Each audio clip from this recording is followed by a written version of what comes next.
All right. So, hey everyone, this is your official welcome to the final anti-boring workshop for my free summer workshop series. I am Gretchen Wegner, and I am an academic life coach working with students and also training educators how to be academic life coaches. And I have a program called the Anti-Boring Approach to Powerful Studying, which is one reason why I call this summer workshop series the Anti-Boring Workshop Series. And I just wanted to name quickly before we get going, since this is our last workshop, that I completely forgot to include myself in the workshop series. And so I have decided to have a last workshop in September. I'm even forgetting the date of it right now. It's Sunday, maybe Sunday the 27th, actually, at 5:30 Pacific. And we will cover all things related to studying and anti-boring studying. And so if you want to mark your calendars for that, I'm really hoping that students will show up who have started school already and can actually bring some study issues that they have to the table there. And you can also, if you haven't been there yet, get more information about me and my anti-boring series at gretchenwegner.com. But today we are actually here to chat with the fabulous Leslie Joselle.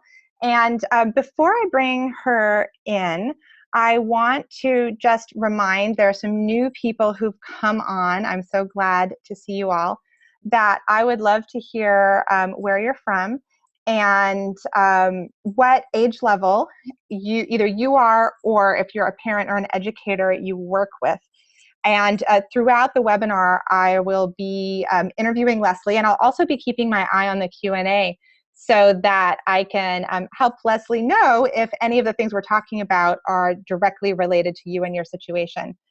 And Lizzie wants to get her homework done earlier in the day, and Donna is from the Atlanta area, and daughter will be entering 8th grade. Good, so we have middle schoolers here. And Chantal is from Aruba, woohoo, and going to be a senior in high school. Wonderful. So keep those coming on. But Leslie, I would like to invite you to reveal yourself now. You could turn on your microphone and camera. We'll get started. Oh, it looks like you popped down. I'm going to have to promote you again, so I'll turn you on to the thing here. Here you go. You're coming in. Going once. Going twice. And she has arrived. Here you are. Well, welcome, Leslie. I am just so glad you can be with us today.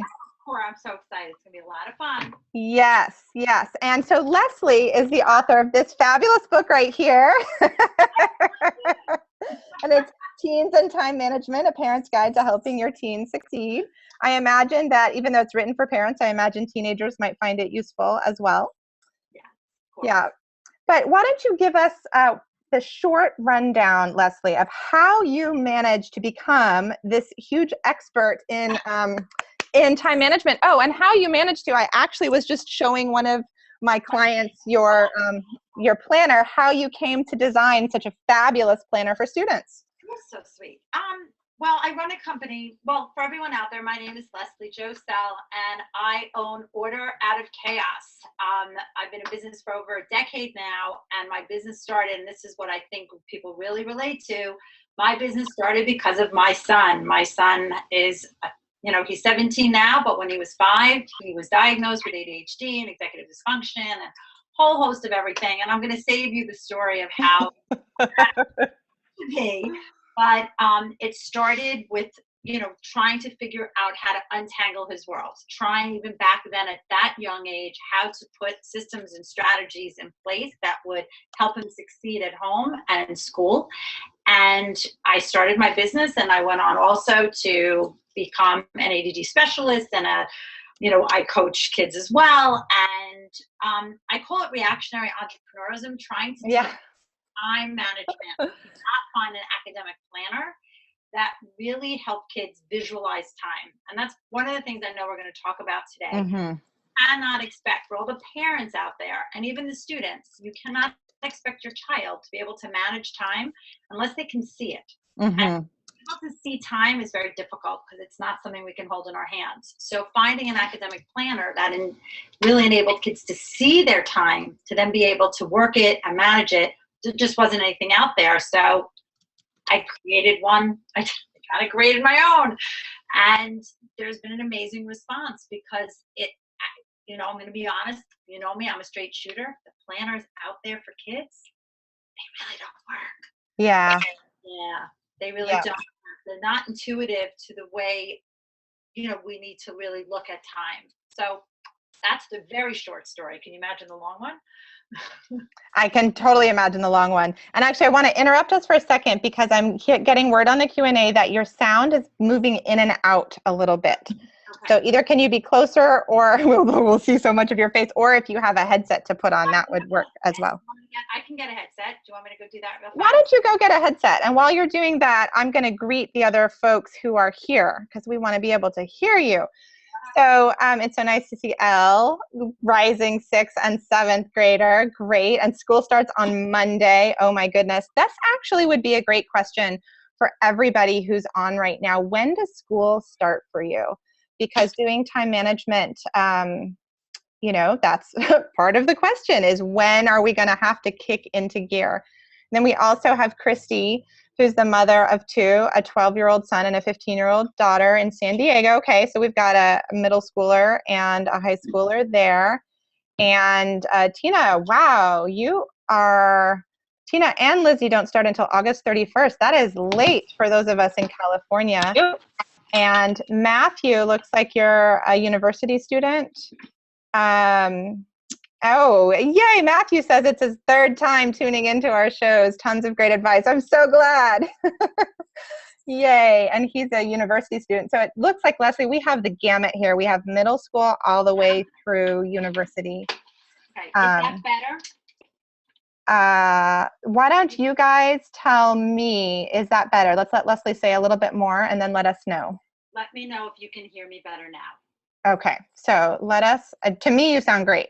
So we'll have to see how, what people tell us here. But I am, Tina is Barrett, actually. That's good to know. Barrett, are you a student? That's what I'm wondering. So, all right. So back to this idea that there aren't any good planners out there. I shouldn't have said that, but no, you know what I mean. I do. Well, I'm an academic life coach, and so I work with hundreds of students to try and find the right planner for them. And I've kind of designed my own as well because I was like, there's just nothing out there. So let's maybe just dive in. Oh, and I also want to say, Leslie, we just see your eyes and your nose. This will be fun. We'll just have this little dance up and down. That's beautiful. And one of the things that I love about Leslie's planner, so let me just say here and actually show everybody, is that there's an opportunity at the top here to write each of your classes and what you need to be doing or what the assignments are that day. I guess you can decide if you want to write due dates or if you want to write what they assign that day. And then there's a place down here at the bottom to work on your after school schedule. So this would not be for our college listeners. This would be for our folks who have a more traditional, high school day. Right. So just so you know, the planner is really geared to, like, I call it like late elementary through high school. The big news is that for next back to school, we are going to bring one in we're developing one for like seniors in high school and college students. It'll be smaller and a lot more customizable.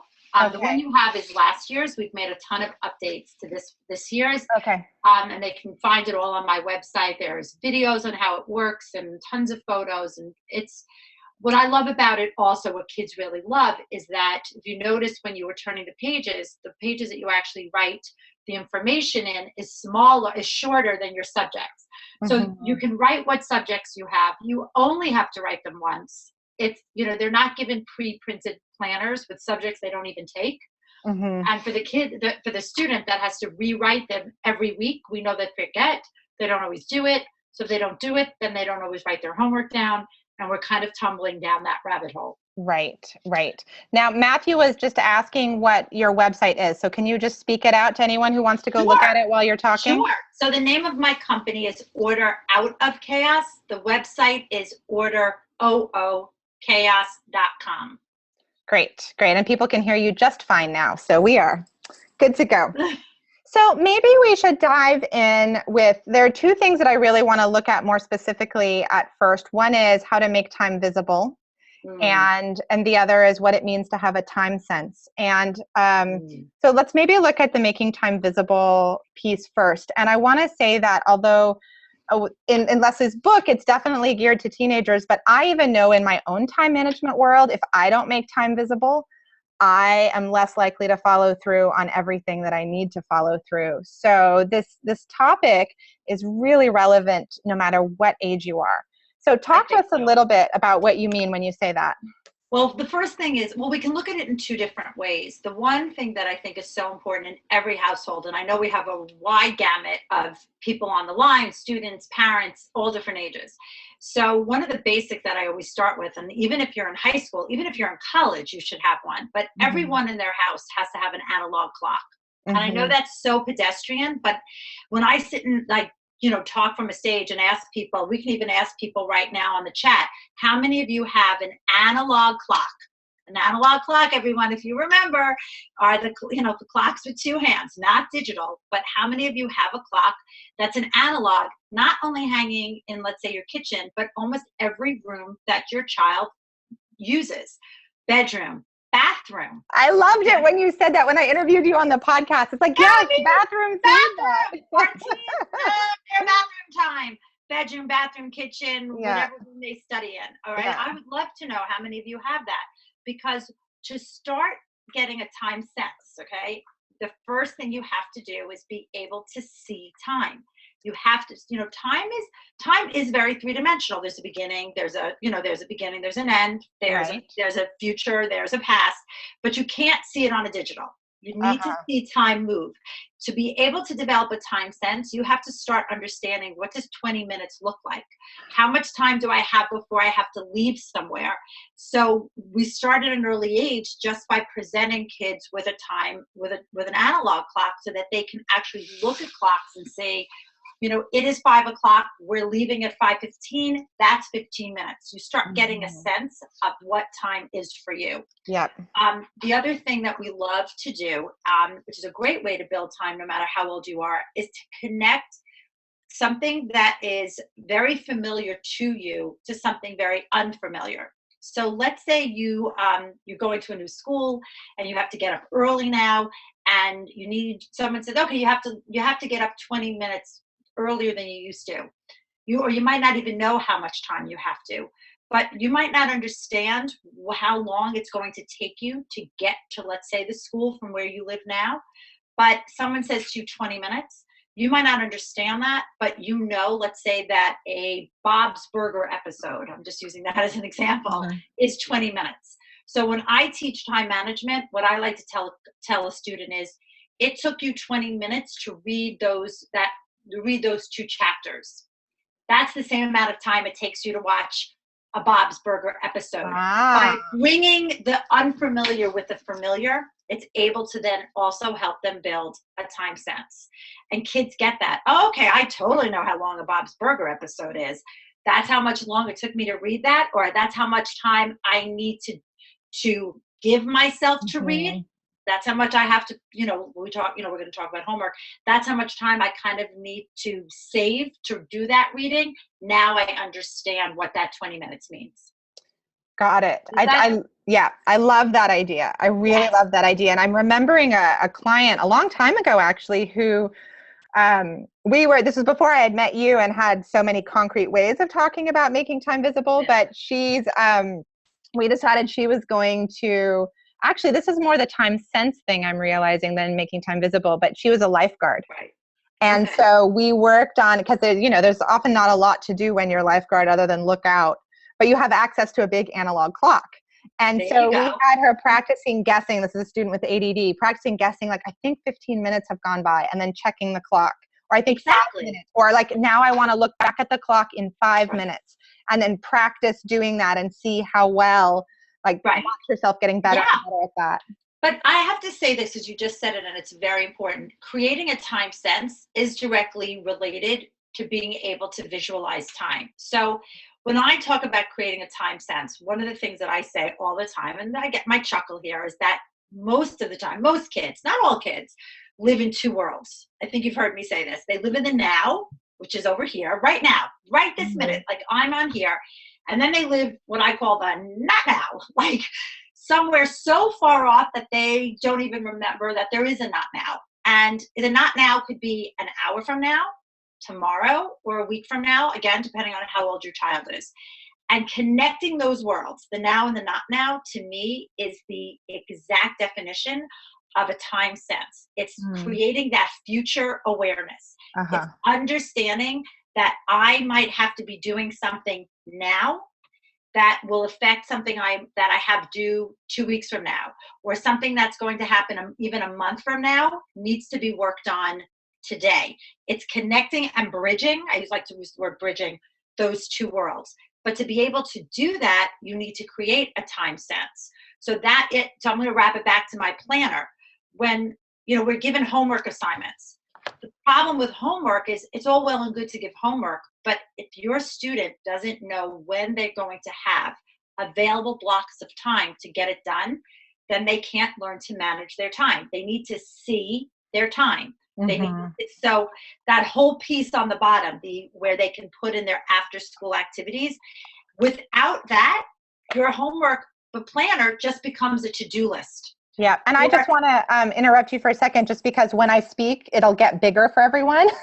And so I'm showing this so I want the screen to be bigger just for a moment so you can see again, these are the after school times. And then this is where you can write like when you have to like eat dinner or when you have to be at your football practice or whatever. Right. So what happens is you're writing it down vertically, and all of a sudden what happens is available blocks of time appear. So if you have 2 tests on Friday, and you don't get home from play practice or soccer practice till 9:00 on Thursday night, how much work are you really getting done for those 2 tests? But if you can see, I'm going to keep using that word, that your Wednesday is free and clear, and that is visually popping out at you, then, look, obviously this takes time. We expect this more from older students, not from little ones, but they might be able to say, great, I'm going to schedule my studying for Wednesday when my day is a lot more freed up.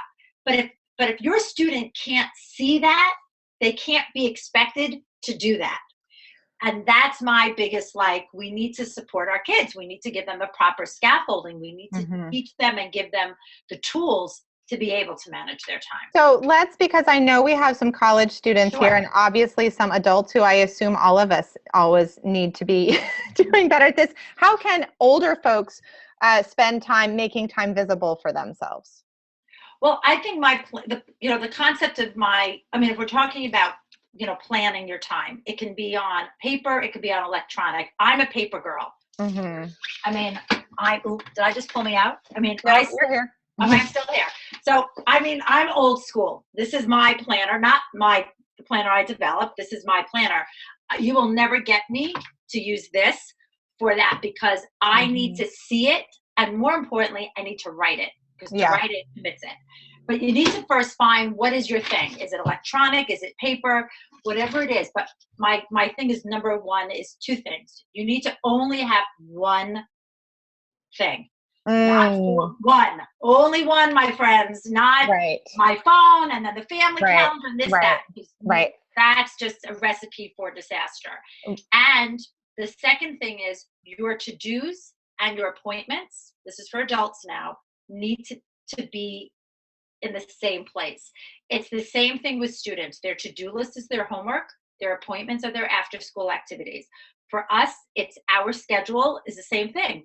But you need to have your appointments along with your to-do list, so that once again, you can see your available blocks of time and then be able to schedule in when you're going to get your things done. Right. And so I love so I have an iPhone and I'm a Google girl, so I do everything using Gmail and Google Calendar and all of that. And actually I also like to have my clients use Google Calendar sometimes, because if they're going to use an electronic calendar, I like it to be Google, because then they can share it with me, so we can start working on that. But I will say that a college student, an older college student, so he was about 22 or 23 when I worked with him, he found a huge transformation just when we started. We actually just put on the calendar, like in Google Calendar, we just put, a box for when he was going to be in class. And I know that might sound duh, or like I know when my classes are, so I don't need to put them down. But it was so helpful to be able to see where the gaps were. Yeah. And so Leslie another Leslie, not you, we have another Leslie listening, asked if we think that an academic planner could be useful even to a university student with a schedule that might take place during the day and evening. So curious what thoughts you have about using this for someone. So it sounds like, and Leslie, you can come in to ask more if we're not clear on your question, but what do you think about this? I think, can you hear me? Yep, we can hear you. I think you might have a little lag, but we can hear you. Okay. So I'm going to say this, I have a ton of college students who are using my academic planner for them, and they have tweaked it to work for them, which is why we have now decided after 3 years to now create one just for college students. Got it. We're seeing so much of a groundswell. And I'm going to be honest, my daughter, who's a rising senior in college, will only use my academic planner. And what she has done is has taken that sidebar where it says after school and just taken a strip of white label, just a plain white label, and just put it right over there and made her own times. Oh, so everyone could see where that instead is? Of these. Right. She just took what most students are doing in college is taking just a plain white mailing label. Yeah, you can even just put a Post-it note right there. Right. Too, right? Well, right, and tape it down. But they're using a white label and then putting in their own times so that they can see it. I work with a lot of college students, and I'm always asking them, what do you want to do? What is the best, we start with what is the best thing for you? Is it electronic, Google Calendar, or is it paper? I still have a lot of kids that are going back to old school and doing the writing.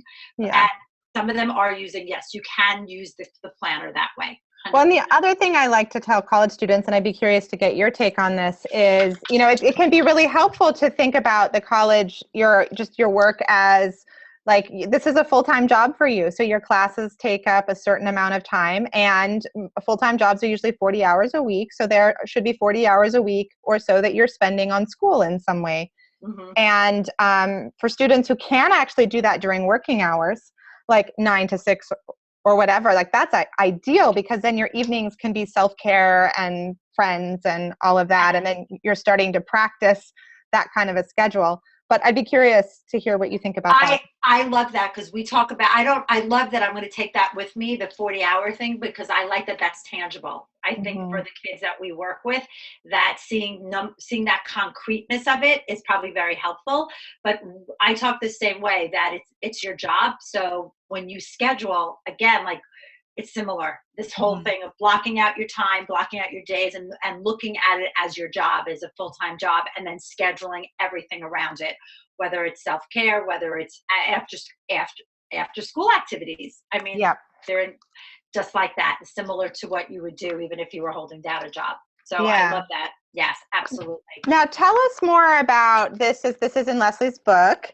Tell us more about this page right here, the time map, and how this relates to making time visible and also having a time sense. So I'm going to tell a story, because I think that's the best way to describe it. I know people like case studies, and it really helps to bring the point home. But I just want to make an aside that time map, which is a great tool, you can go on the site and you can actually download a full size of it, and it's a PDF, and you can use them again and again and again. So again, that's orderoochaos.com, and you can download your own one of these. Right, and you'll find it under the book icon, all the different resources. So for my older students, I don't do it for my younger students. I really want them to map out their time because, so for example, and I'm sure a lot of the students out there can relate or the parent can relate.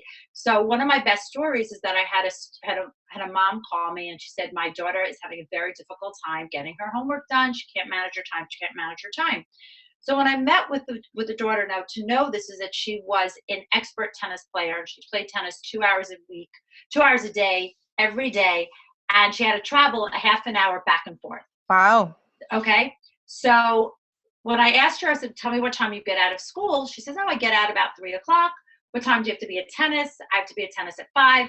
How much time do you have to devote for your homework? What do you think her answer is? I don't know. Oh, okay, yeah. 2 hours. So unless she's living at the school and she's playing tennis at the school, that's the only way she would literally have 3 hours. But here we're going to keep driving this point home. I could have said to her, well, that's not really true, and try to have it as a conversation. But I know teens well. I live with 2 of them. Uh-huh. And I know having that dialogue would not have been as dramatic as if she could actually see it herself. So what I wanted her to do is I said, I want you to create a time map for me. I want you to map your time for me for a week. And let me see what happens between the hours of 3 and 5. Well, what do you think happened? Took her 15 minutes to get home from school. Then she had a snack. Then she had to walk the dog. Then she had to change. So those 2 hours were really 20 minutes. And wow. so for her being able to, and I keep saying it ad nauseum, see it. Yep. As opposed to me tell it was a very powerful moment. Mm-hmm. And she was able to see, oh my goodness, you're right. I don't have 2 hours. I have maybe a half an hour. No wonder why I'm not budgeting my time. I'm thinking, I have 2 hours every afternoon to get my homework done before. So we I don't save you that story. We tweaked things and figured out how to make it a little more, easier on her after school and get her to tennis and have more time. But time mapping to me is so powerful because you really see where your time goes. So you're able to really be able to say, wrapping it back, okay, my Wednesdays, I have available blocks of times. Thursdays are my busy day, and then be able to take that information and use it to plan. Yep. And I have sort of 2 thoughts that popped up immediately. One of them was, it was sort of a chain. This is a window into my brain here. So my thought was how great that she did that for a week, was able to map her time. But how did you get her to do that? Because many of my clients don't remember to map their time. Okay, she didn't remember. I mean, she did it a little bit. And then what happened is at the end of the week, I had to sit with her and then recreate it. And we recreate it. I mean, nobody's perfect. She was pretty good at doing what she did after school. And then the nights was where she got a little bit loose. Right. So here's another, though, thought that I'm always a proponent of families doing things together rather than isolating the student and saying it's the student's problem. And so, and I also know, oh, good, the 2 of us together. And I know the power in my own life as an adult of every once in a while sitting down to make my time visible, to make sure that there aren't pockets of time because really what we value is where our time goes. And so I want to make sure that what I'm valuing is actually where my time is, so that I can reroute myself if I need to. And I just had the idea, what if a family at the beginning of the school year decided that for a week, the whole family, like mom and the other parent and the kids, are all going to map their time for the week and then have a family meeting where they collect the data and see what they notice about their time. You know what? That's fantastic, because if you look at my, in my book, the second chapter, we actually talk about family meetings. Uh-huh. But we talk about it as not a way to be punitive to the child, but and I use myself as the model. People ask me all the time, how did I get my son to learn how to time manage? And I did it by bringing us both to the table. What do you have on your plate? Here's what I have on my plate. It wasn't as formal as what you're doing, but by me coming with my planner and my phone and him sitting across from me, I was able to see what was going on with him. But believe it or not, what I had going on with me was important for him to know as well. Right. So we didn't do it as formally, and I didn't present it that way, but I love it to take it one step further, everybody map out their time. But I would even take it even further than that, because how many times as a family or as parents, a child comes and says, I'm going to do dance this year, or I'm going to play varsity soccer. And all we do is say yes without really knowing what the time commitment really is. Right. We might know the game schedule. We might even know the practice schedule, but I don't know about you or the people, the people out there, but I know that families I work with, there's team dinners before every game. There's charity walks and fundraising things. And if you don't know that beforehand, once again, that's going to wreak havoc, not only on the student, but everyone in the family. Yeah. And so I'm also feeling the need right now to talk to some of the college students because, I know you're not at home and, you wouldn't be able to do this as a family. Right. But I think it's a good time. I got a couple of questions emailed in ahead of time, and Nicholas looks like he's not on the call. So I think that's why he emailed his questions in. So I'm going to read the question, and then I want to loop it back to this idea of family meetings. So Nicholas says, while I'm in college, I get distracted by the hours I set up to finish work. For instance, I force myself to outline for an essay or read research for a paper for 30 minutes, but I can't help but wait anxiously that those 30 minutes pass fast enough instead of focusing on actually accomplishing the task and doing the task well.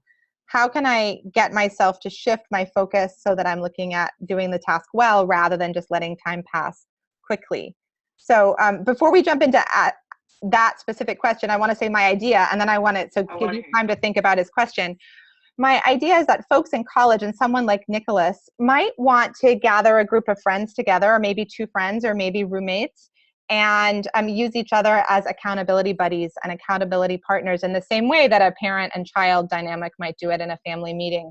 And that way you get to each map your time and then bring it to a cafe together and look at it and see what you notice when you look at how each person had made their time visible, and see if you can find better time management techniques for each other. I love that because we call it, in my world, we call it body doubling. Say what that means. Say that's an actual body doubling. Well, it's a little bit different because you're looking at accountability. Like when I think of accountability, I think of like, I'm going to work alone, and then I'm going to check in with someone either every night or every week to see how did I do. Like, like even with my own business, I have an accountability partner. Yep, I do too for mine. Right. So we check in, but I'm working alone. But I'm checking in at the end of the month to say, did I get my goals completed? Yeah. Body doubling is a little bit different. It's a lot different, actually. Body doubling is somebody is with you and acting as your mirror image. Their presence is basically like a force field that keeps you anchored to your tasks. So it's not a tutor. It's not a friend that say, hey, let's hang out. Let's chat about. You're not chatting. You're working. But what it does is when you get the, I want to get up and go do something, or your mind might start to wander, looking at them being focused and getting their work done will help you to actually anchor yourself to your task. I love that. That's huge. We do it a lot in middle. So I know we're talking college, but if we have parents on the line, particularly those in middle school, I'm sure some of you are saying, oh, I wish my student would work in their bedroom, and their student probably wants to sit at the kitchen table or at the kitchen counter where there's a ton of stuff going on, because they need that body doubling. They need to be close to the commotion to actually initiate and get stuff done. Going and being by themselves is too distracting. Well, and we're mammals. I always bring that up. I mean, exactly. I think I offended someone once when I said that, but we're mammals, and mammals are not reptiles. Reptiles can go out and be by themselves, but we like to be around people in our group, in our tribe. And I have one other thing. So I have a few students that actually are similar to Nicholas. And what we have found that's been a big shift in working is, we're all very used to working by task over time, meaning go finish your, science project, or go finish, your paper for your, for your psychology class in college. But what we're noticing, we're shifting, is working time over task. That instead of saying, I'm just going to sit down now and work and do X, it's setting the parameter I'm going to work for a half hour. I'm going to work for an hour, and being able to see a beginning, middle, and end. And by able to box it and put a parameter around it, we're finding that more kids are able to do that, as opposed to and actually focusing and get their work done, as opposed to feeling that I'm just whittling time by. So you They're think for actually Nicholas, able if he to hadn't get set it a because they goal, see the end in sight. right. So if he hadn't set a Right. specific goal, if he had just said, I'm going to be working on my math or whatever for a half hour, that Right. might be Right. helpful. Now, can Right. you also speak to something we talked about when I interviewed you for the podcast about the playlists and how playlists can help people create time sense?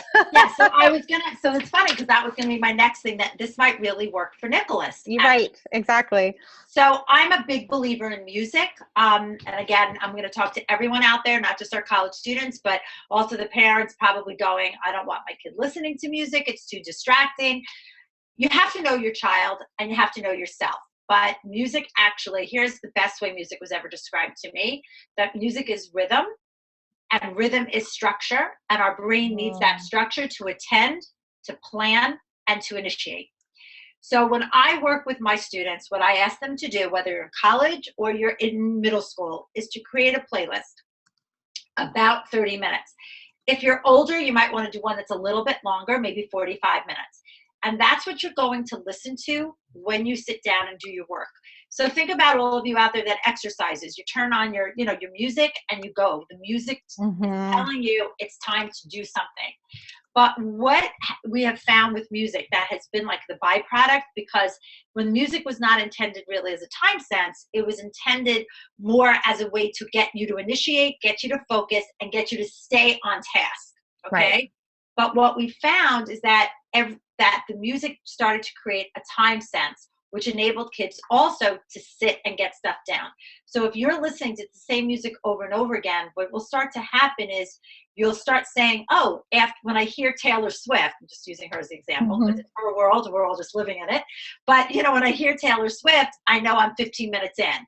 When I hear the Beatles, I know I'm at the home stretch of my half hour. So when I have a student doing that long enough, that type of time sense really helps them also to get to the end zone, to finish the goal. And I love it. It's a great, great tool. And that might work for Nicholas too. Right. And I'm hearing like having a body double might be helpful, because it sounds like he's really alone when he's doing that. And that's, I think, why many college students go into the library. But it is more powerful when you have someone who's there for you and you're there for them. Right. Absolutely. Yeah, great. I want to pause here just to say that, speaking of time sense, I have my eye on the clock. And we have about 22 minutes left. And I want to make sure, I have a couple more questions that were emailed ahead of time. But those of you who are on live, I want to make sure that you get your questions answered if you'd like. Oh, and I forgot to announce this at the beginning, but are you willing to give away a copy of your book, Leslie? I will give away as many copies as you want.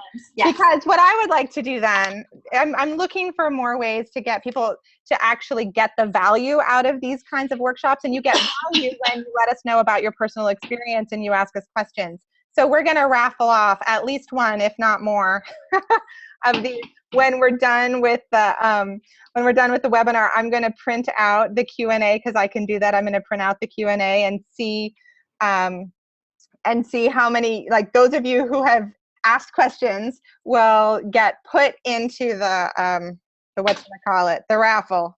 And so that means I need addresses, though. We'll have to figure out how to organize that.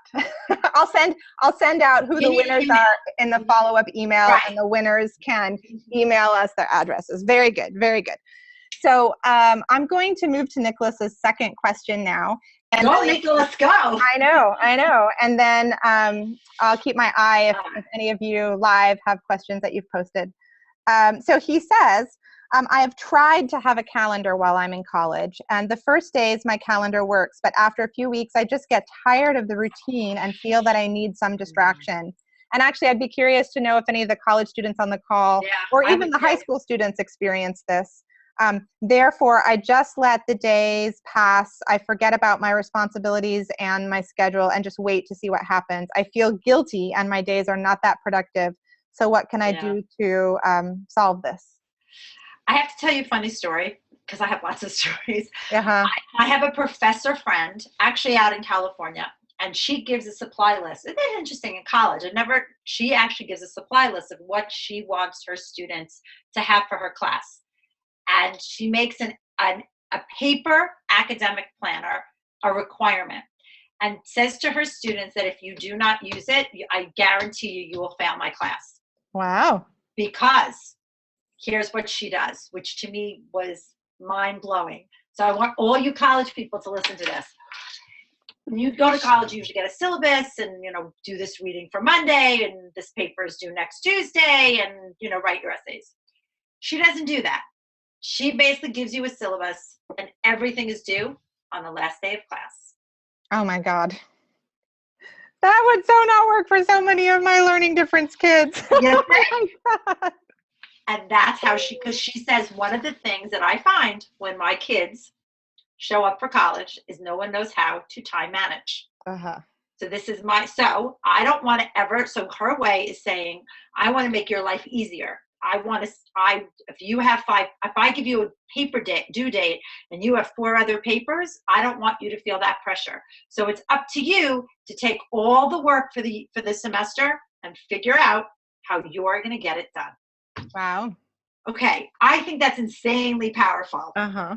And I know, but for me, hearing that is, if I want to say this, if you and I could figure out how to get a student to use any type of planner, whether it's electronic or paper, every single day, you and I would be buying islands. We would be. It's a very, very difficult, very, very difficult to do. And it takes consistency. For my students who don't, to be honest with you, it's our mini goals. That's our goal. That's our everyday check-in. Right. Did you write in your planner? Did you write in your phone? And what is it about it? I guess my advice would be maybe that mode is not working for you. Right. Would you be better off recording? Maybe, are you more of an audio kid? Would you be better off recording what you had to do and playing that to yourself every day so that you hear it? Mm-hmm. Are you better off taking photographs of what you have to do? It doesn't always have to be a planner. I'm a planner girl because that's how you plan your time. But for me, you have to get into the habit of just even knowing what you have to do. Right. And so I would actually suggest, Nicholas, and actually anyone out there, if you haven't, and I don't know, actually, have you heard of Tiny Habits? Leslie, yes. the guy, I forget his name right now. But Google Tiny Habits and TED Talk, because there's a great 20-minute TED Talk about how to establish tiny habits. And sometimes and Lizzie too, who's a high school, I think rising junior, says that her school gives her a planner each year, but she doesn't use it regularly. And so I think sometimes you have to establish these tiny, tiny habits to figure out how to get into the routine of keeping it together. And, as an academic coach, one of the ways I help students with that is we keep a graph of how often they've used it, and we get to watch that graph if it's going up or down over time. But if you don't have a coach, you can try and find some tool like that. And also the interview that I did with Thomas Frank, which is also on my YouTube channel, he has a lot of great suggestions for how to tackle to-do lists. So if Nicholas hasn't seen that yet, I would recommend that he go see that.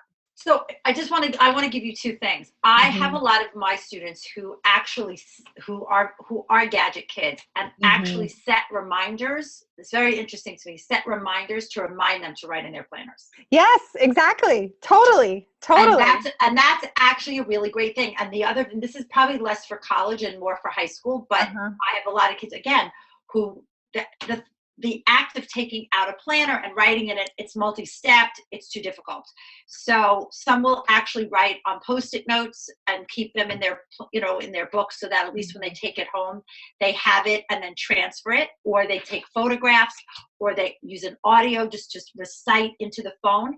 Because what I want to remind them, it goes right back to the tiny habits, is you have to build one habit before you build a second one. Exactly. So when a parent comes to me and says, I really want my child to write in a planner, what I tell them is that's 2 steps. Yeah. We have to get them to write first, and then we can get them to write in a planner. But we have to get them to record their homework. That's the first thing. And that can be in anything. I had a student once who wrote their homework on paper towels. Because I know that's crazy, but for them, the paper towel was different and interesting. And and he would do it. So Yeah. the first thing I would find out is, what is it about the planner that's not working for you? Maybe that's not the right tool for you. Yep. Maybe sending yourself a text message is better. Yep. Whatever you can build into that tiny little habits Yep. that will build consistency. Great. So we do have a number of questions that have rolled in. So Okay. I want to read what Christy asked. She said, my daughter is taking an online high school chemistry class this summer. And the first assignment the teacher gave was to plot on the calendar how they will plan to get all the assignments done in the time allowed. Oh, so this is more a comment than a question, but that's great. She found that really useful and it stayed on target or ahead of schedule. Yes, good. Good. And that's the beauty also of college, just by the way, is that you actually know most of your due dates and I have my clients plot out their entire quarter or even their entire semester on one spreadsheet page. Mm-hmm. So do I. That's brilliant. I love that. And that's why you need to be able to see your time. It's all connected. It's all connected. I love that we're discovering that. We just do the same things with our clients. This is fabulous. Okay. Yeah. So Donna asks, what kind of motivation goals can I use for my 13-year-old daughter after she completes her time task blocks of studying? Because some goals, like watching TV for a short time, will cause her to waste 30 minutes instead of a 5 or 10 or 15-minute break. I'm sorry. I'm a little confused. Is she watching like TV before homework so that it's taking her? Yeah, it sounds like, I'll say what I think, and then Donna, you can chime in and clarify that it's like get a certain amount of work done. Like, let's say we're going to work for an hour, and then you can watch a little TV episode. So what are some different motivation goals besides TV episodes? Oh, I see. Mm-hmm. Well, okay, that was so not clear to me. I'm sorry. I thought it was more, what's the motivation to get her to do the homework so that she can get to the television? I would have to know your daughter. Like, for some kids, TV would not be motivational at all. Like, they're not TV kids. They're Facebook kids, or they're Instagram kids, or they want their phone kids, or they're down in the basement playing, PS4. My son. So I think I would want to know what's her carrot? What's her, is she a computer? Does she want to tweet with her friends? Or, not tweet, text her friends? I would want to know what it is that she's into to be able to answer that. Yeah, and my addition to that, like, I would have those questions too, but I also am now setting most of my clients up with practicing the Pomodoro method, if they're open to that. So practicing working for whatever their time period is for Pomodoro. The standard Pomodoro, it's 25 minutes of working and a 5-minute break. And then we make a list together with my clients of all the different things you can do for 5 minutes as a break. And then their goal is to do 3 Pomodoros and then take a longer break. And if a student can do that, then a 30-minute TV show might actually be, eating a snack and relaxing to watch a TV show might be okay if you put a period of time in. And especially if those 5-minute breaks include something that's physical, like going out and bouncing the basketball, jumping on a trampoline, doing push-ups. You don't always have to do those things. Right. It should be ones the student is interested in doing, him or herself. Okay. Yeah. Anything to add to that? No, I understand what you're saying. I love that. I guess I would answer the question a little differently in the sense of, are we trying to get her homework done? So, like, my favorite thing to do with a student, particularly in middle school, is to move them around the house. Because to me, yes, good one. To me, that's the key, because we all know that homework is boring. Can I say the word sucks on your thing? Yes, say it. Sucks. Okay, nobody wants to do it. And so, particularly in middle school, we have to create what I call energy around the mundane. So how do you do that? So you do that by moving your child around the house, making games out of it without really becoming a game. So if your daughter can do like math at the kitchen table, or, even she can do it anywhere. I have kids doing, I have kids doing science in the bathtub with no water, but no, I do. I have kids who do science in the bathtub, who do English, sitting in the floor of a master closet, or moving around tables and doing it that way with a timer, because it's fun and it's like playing beat the clock. But I would love to see her kind of sustain the energy as much as she can to get her homework done, and then have I'm all about the breaks, but not taking an hour break or a half hour break to watch TV. The TV thing, to be honest, I don't love it because I feel like you kind of go down the rabbit hole a little bit with It's television. True. It's true. So I would like to see her try to sustain the energy to be able to get through her homework, to then be able to say, I'm done, and now I can go off and enjoy myself. Yeah. And I love the idea of like the bathtub. It reminds me of when I was in college, when I was really struggling to get something done, I would go and sit just on a toilet in a stall in my dorm room. Yes. And I would sometimes sit there for 20, 30, sometimes an hour to get something read. Right. Well, it was born out of, I had a student I was working with. She was in middle school at the time, and her bathroom was connected. She had a bathroom in her room. And we were working, and she just got up and sat on the floor, and she said, oh, I love the cold of the tile. It really helps me to it just wakes me up. Right. And that's where I said, you know what? Get in the tub. Go get in the tub. Yeah, just do it. Tell me what. She's like, well, this is fun. I said, you want to do your science homework there? And she's like, yeah, why not? And then that's kind of how and yet research shows us that the more we move, the more we lay down learning. The more we can focus. So this is based on research here, everyone. Totally. It's not just me being kooky. I'm not kooky. Which is the problem with the TV watching also with Facebooking or with anything computer related for your break. Right. So I want to, Donna also said that she bought a few clipboards and whiteboards for her daughter to move around the house, which is awesome. Awesome. And combining that with the timer method sounds like a good idea to her. And then Elle asked though, so is setting up a specified homework area not a good idea? Read chapter 6. It's, I'm sorry. I am the anti-homework place. Again, I'm going to wrap that back. It all depends on what you're about. To me, environment is very key for me to get work done. And I find more and more with my students, environment is playing a huge role. And there's research out there about environment too. Lighting and space and color and all of that. But if you have a student that gets distracted and sits at the desk and then maybe gets up again, the moving around, the switching up rooms. So you can do it in many different ways. You can have them doing, like I said, bathtub, steps, all of that. Or I have other kids that think that's a little too kooky and they work at a dining room table. But what they do is they put a subject at each seat. Oh, nice. So they get to move around the table. And they move around the table. I know. Right now, to your point, and I'm going to bring you your Pomodoro, is some of them will put a timer in the middle of the table. Yeah. So here's the key, guys. You put the timer on, and let's say you put the timer on for 25 minutes. Let's say your child is not done with that subject. Guess what? They move to the next subject. Because research also shows us that switching subjects keeps our energy levels up, keeps our effort levels up, because here's your child's brain when they start homework. Here's their brain after 30 minutes of math.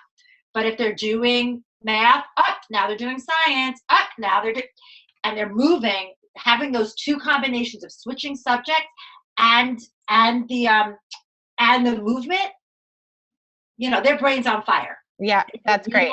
Way to get work done. That's great. And Crystal made you can do that in college too. You can decide I'm going to do this in my dorm room and this in the cafe and this in the library and move yourself around and start equating my psychology class with the cafe and my biology class with, I don't know, pick a place. Yeah. And that helps. Awesome. Crystal just was making a comment to folks that she evidently has watched your video on moving around and doing homework or, in different places and uses the timer and the 5-minute breaks and her daughter loves it. So that's great. And they use the planner and love it too. So, okay, we've got a few. And are you able to go? For you. Sorry. I think they've got the book already. Too late. Are you able, Leslie, to go 5 minutes over or so if we need to answer all the questions? Okay. Of course. So I want to come back to Matthew was asking, how long would you recommend trying a system before moving on and trying something else? So, for example, trying to use a digital calendar but realizing digital isn't your thing. Is 1 week long enough to try before giving up? Or will it always take time to get adjusted to a new system? Awesome question, Matthew. That's a great question. It's really good. It's a really good question, Matthew. You rock. It's a great question. And again, there's no pat answer. You know that. I Yeah. personally think a week for Not anything, long enough. not long enough. We know that habits take, people used to say it takes 30 days. It actually takes a heck of a lot longer, Yeah. particularly if you have any type of executive dysfunction or a learning difference. You're looking at like 90 days Mm-hmm. for a habit. So I'm Mm-hmm. going to go out on a limb and say you need to give it some major time. Mm-hmm. Not forever, because we don't want you to get discouraged, but I'm thinking a week too short. But Yeah. I yeah, mean, I would say if you're a university student, I would say commit to it for a semester. It's semester. not that Yeah, long. 3 months. It's not that long.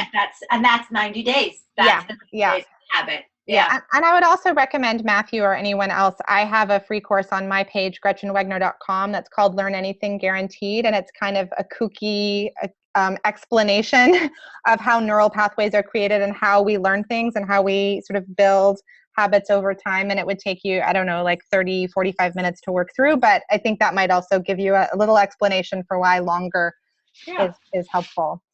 You have to build that muscle memory. Yes. Right. So you need the time. Yes.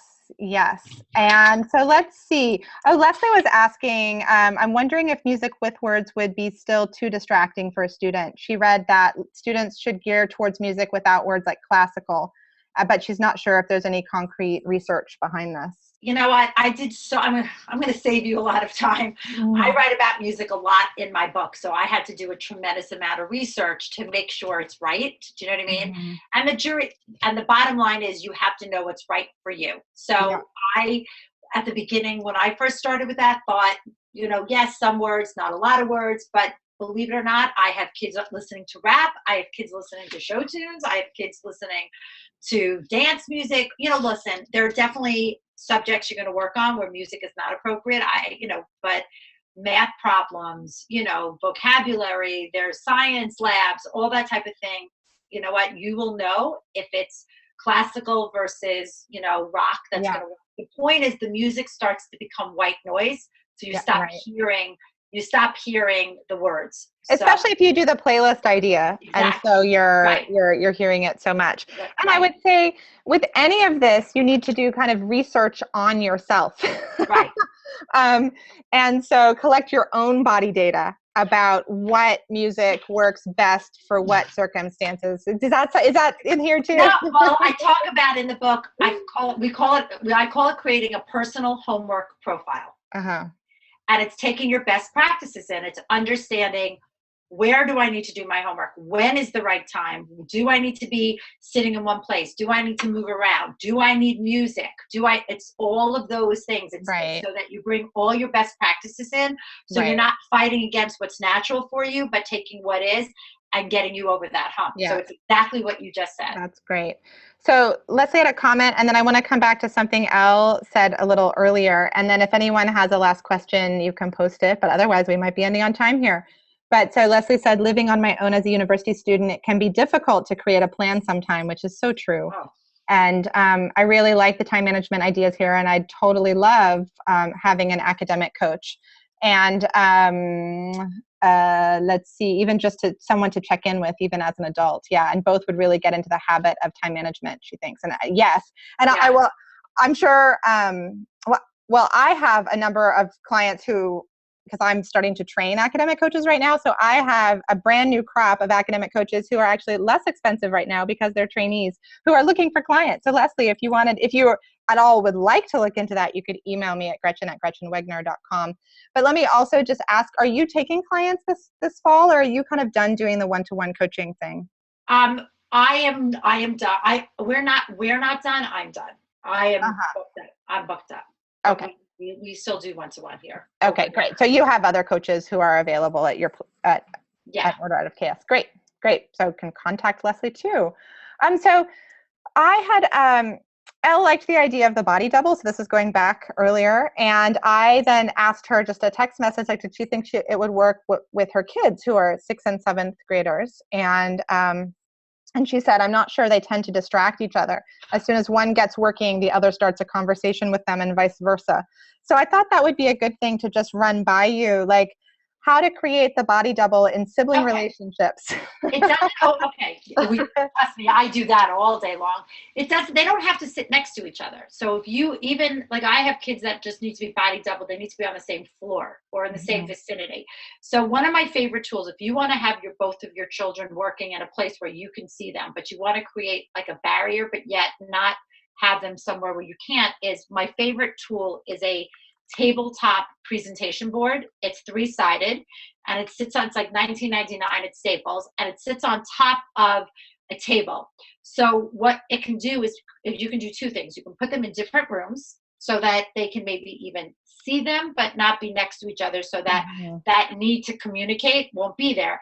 But or if they need to be in the same room, giving them a barrier to seeing each other might help them not to be able to, they'll have the presence of each other, but they won't necessarily be able to like see each other. So I love those boards. And what I find a lot is that my kids that move around take them with them.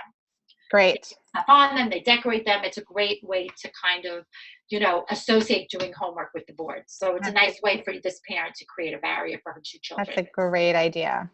Great idea. So I recognize we're right at 6:30. If you need to drop off, feel free. There's one more question that Crystal asked that I would love to run by you, and then we'll end it around 6:35 Pacific. So what is that? 9:35 for you? Okay. So Crystal said, my daughter's issue is she has no concept of time. Okay. She moves at her own pace and we are always late for everything. I've placed clocks everywhere and even set them ahead of time. She does not like to rush. I've even tried starting early so we aren't late. Do you have any suggestions on getting her to understand that being on time is important? She's 13. By the way, I was told the same thing about the kids only listen to classical, but after listening to another video of Leslie's regarding music, it sounded like they found the right kind of music for her daughter to focus, because her daughter does not like quietness. So what do you think about helping someone understand the importance of being on time? Well, I think it's funny. I write something about that in my book, in the sense of how we speak to our children. So, and this is a huge thing. This is really geared to parents now. This is not geared to like the college student. I'm going to be honest. This is really geared to parents because, and again, I don't know what's going on in your house. I don't know what the dynamic is, but I'm sensing probably you are sitting and saying to your daughter, we need to go. We get ready in 5 minutes. Go grab your water bottle. We have to. And what's happening is the brain, the part of her brain, which is her time management part, is not being exercised. Okay. This is what I tell parents all the time. We understand how to exercise our arms, our legs, we run, we lift weights, but the brain is a muscle. And if your child has any type of like time management, organizational, deficiency, for lack of a better way of saying it, we need to learn how to strengthen it. And by strengthening it, we need to stop, not all of it, but start not telling and start asking, because that's going to get them to have to think about it. So how you create importance is by you turning the tables and saying, we have, I don't know where she's going, but let's say it's, tennis.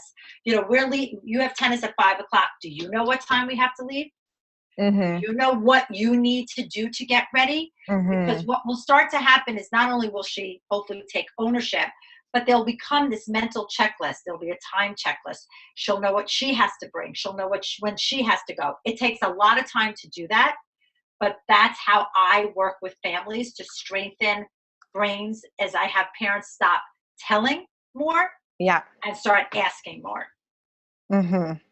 To start creating, and that builds the consistency of, and builds the muscle memory of, it's Tuesday, I have dance at 5, I need to be getting ready at 4:30. But if they don't have that in their own brain, it's very hard for them to realize how important it is if they're not doing the work. Right. And it sounds to me too like maybe some combination of the time map would be helpful with having the daughter like just sort of just notice like, what time is it? What time is it right now? Even just like, it's great that there are clocks in every room, but some more practicing around that noticing would be helpful. And it's one of those things that's just going to take time. I mean, in some ways it's kind of depressing when I think about, the numbers show that like our executive functioning part of our brain fully matures at age 25. And it's like, oh, Oh yeah, it does. she's 13. So, She's got a long way to go. Some years to go. Well, Leslie, this has been so much fun. Thank you so much. I will send out the recording tomorrow, and I'll also indicate, so keep your eye out for that email, and I'll indicate who's won the raffle. It sounds like there are multiple books available. So, and then if you'll just send us your email addresses, but please respond before I go out of town on Friday, and I'm gone for 10 days. So respond before Friday. I love that your phone's just ringing right now. It's my daughter. Love it. All right. Well, we'll just end right now, and you can answer that phone. Okay. Take care, everyone. Bye, everyone. Thank you.